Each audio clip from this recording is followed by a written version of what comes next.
ఇంకా మరి అంటే మధ్యాహ్నం పూట అవకాశం ఉన్నప్పుడు మధ్యాహ్నం పూట పడుకోవడానికి మంచిదంటారా చెడ్డదంటారా? నిద్ర డెఫినెట్గా మంచిది కాదు. ఎందుకంటే మనకు మార్నింగ్ హార్మోన్ అని వస్తుంది పొద్దున్నే. ప్లస్ మన బాడీ యాక్టివిటీ అంతా సర్కేడియన్ రిథమ్, అంటే సూర్యోదయంతో పాటు యాక్టివ్గా ఉండి సూర్యాస్తమయంతో పాటు డౌన్ అయిపోవాలి. Both physical and psychological activity అన్నీ డౌన్ అయిపోవాలి. పక్షులు చూడండి 4 గంటలకే అరుస్తాయి, కావు అంటాయి, పిచ్చుకలు అరుస్తాయి, పక్షులు అరుస్తాయి. సో పొద్దున్నే వచ్చేటప్పటికి సూర్యునితో అనుసంధానం అయిపోతాయి. కొంగలు ఇటువైపు, గబ్బిడాలు ఇటువైపు, ఇంకో పక్షులు ఇటువైపు అన్నీ పోతూ ఉంటాయి. సో అద్భుతమైన అవర్స్, అమృత గడియలు మార్నింగ్ అవర్స్.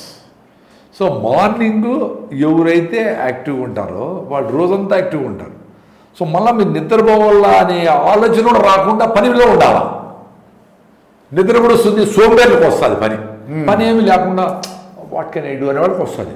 మీరు సీరియస్గా పని పెట్టుకొని పొద్దున్నే ప్రాణాయామం చేసి, యోగా చేసి, సూర్య నమస్కారాలు 10 రౌండ్లు కొట్టి ఫిట్గా ఉండి, ఆక్సిజన్ బాగా ఫిట్గా ఉండి ఏమేమి పనులు చేద్దామని ఆత్రంగా అట్టుండే వాళ్ళకి నిద్ర ఎందుకు వస్తుంది? ఎప్పుడెప్పుడు తిందామా, ఎప్పుడెప్పుడు పని తప్పించుకుందామా, ఎప్పుడెప్పుడు సోంబేర్లుగా ఉందామా, లేజీగా ఉందామా అనుకునే వాళ్ళకు నిద్ర వస్తుంది.